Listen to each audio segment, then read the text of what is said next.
नमस्ते, मी वंदना. माझ्या चॅनलमध्ये तुमचं सगळ्यांचं स्वागत. तर मी तुम्हाला याच्या अगोदर कटिंगचा ब्लाऊज मी हा व्हिडिओ टाकलेला आहे, अडवतीस छातीचा. तर मी स्टिचिंगचा पण व्हिडिओ अपलोड करणार आहे. तर व्हिडिओ बघा, दोन्ही व्हिडिओ बघा, म्हणजे तुमच्या लक्षात येईल माझे काम करण्याची पद्धत कशी आहे, कटिंगची पद्धत आणि स्टिचिंगची पद्धत कशी आहे. म्हणजे तुमच्या लक्षात आल्याच्यानंतर तुम्ही पण अशा पद्धतीने ब्लाऊज शिवू शकता.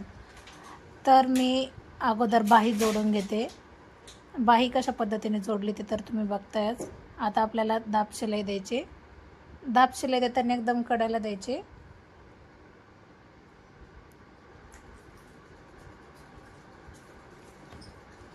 अस्तरला मी आकार देऊन घेतलेला नव्हता, सरळ कपडा होता. मी फक्त मेन फॅब्रिकला आकार दिलेला. अशा पद्धतीने पण बाही जोडता येते, कारण अस्तरचा कपडा थोडासा कमी होता, घडीमध्ये बसत नव्हता.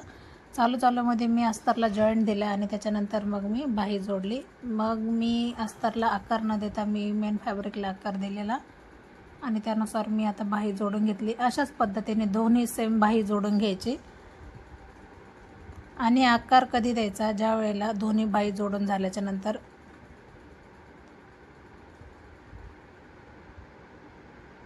दोन्ही बाही जोडून झाल्याच्या नंतर आकार देऊन घेतला. आता आपल्याला शिलाई मारायची.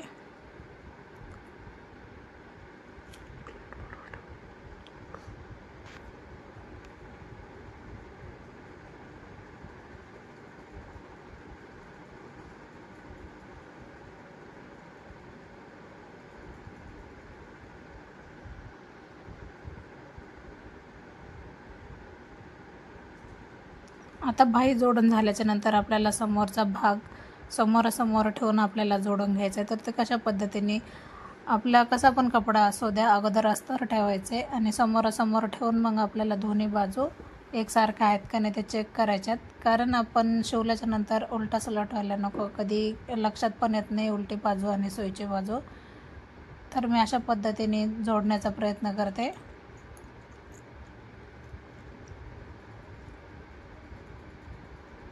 आता आपल्याला नॉर्मल टच द्यायचे, म्हणजे आपल्याला व्यवस्थित दाब शिलाई देता येते आणि गळ्याला आकार पण व्यवस्थित येतो. जर तुम्हाला दाब शिलाई नसेल द्यायची, पायपिंग करायची असेल तर तुम्ही तसं पण करू शकतात.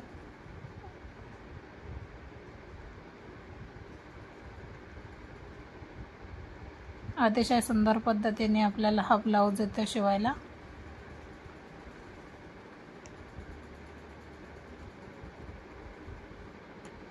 आता मी दोन्ही भाग समोरचे जोडून घेतलेत. आता बघा गळा किती गोल आणि व्यवस्थित दिसतोय. तर समोरचा परत एकदा आपल्याला समोरासमोर ठेवून दोन्ही भाग एकसारखे आहेत का नाही ते चेक करायचे.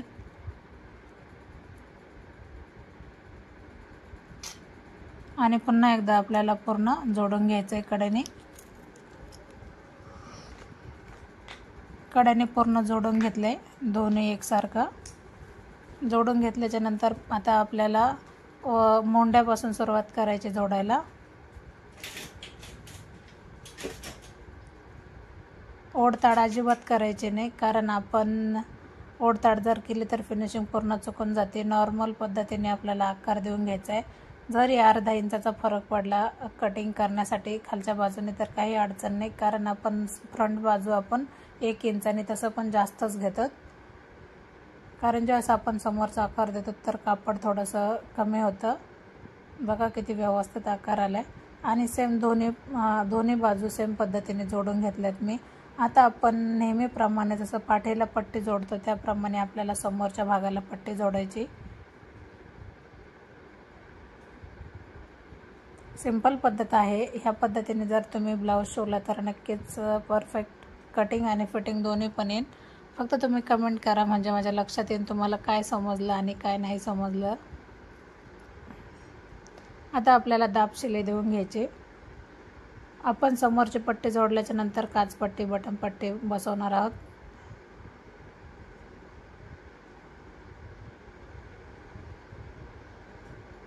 आमच्या इकडं शक्यतो काचपट्टी बटन पट्टी बोलतात, काही ठिकाणी हुकलूक पट्टी. तर मी माझीच पद्धत वापरणार, काचपट्टी बटन पट्टी. मी बटन नाही लावलं, हुक लावलं तरी काचपट्टी बटन पट्टीच म्हणलं जातं.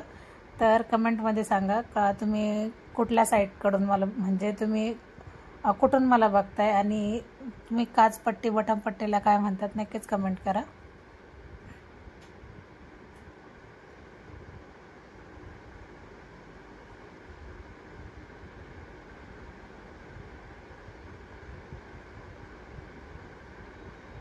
बघा अशा पद्धतीने आकार किती व्यवस्थित आलाय.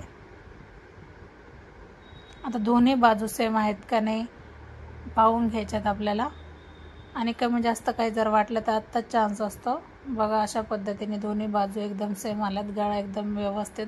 आणि पाठीचा भाग मी कित्येक ब्लाऊजचे व्हिडिओ टाकलेत कशा पद्धतीने जोडला जातो ते बघा, किंवा मी त्याला पायपिंग केलेली आहे अंडरग्राऊंड, तर त्याचा मी व्हिडिओ स्पेशल बनवला आहे, तर तो बघा म्हणजे तुम्हाला कळन का पाठीचा भाग मी कसा जोडला आहे. तर बघा अशा पद्धतीने मी शोल्डर जोडले आणि समोरच्या बाजूने मी दाब शिलाई दिली त्याच्यावर, का जे करून शोल्डर बाहेर निघणार नाही.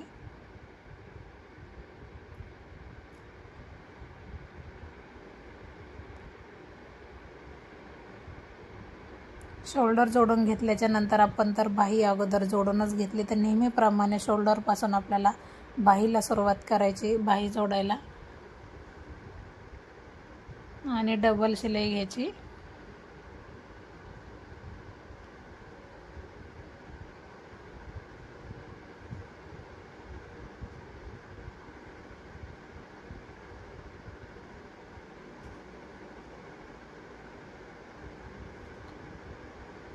तो कुठेही कमी जास्त काहीच होत नाही. आता तुम्ही बघू शकतात ज्या वेळेस आपण बाही जोडतो तर मोंढ्यामध्ये पण व्यवस्थित बसतंय आणि कमरेला पण बघा कुठेही कमी जास्त काहीच नाही. जे माप मी टाकले त्यानुसार जर तुम्ही ब्लाऊज शिवला तर अगदी परफेक्ट त्याच हिशोबाने तुमचा पण ब्लाऊज नक्की बसेल.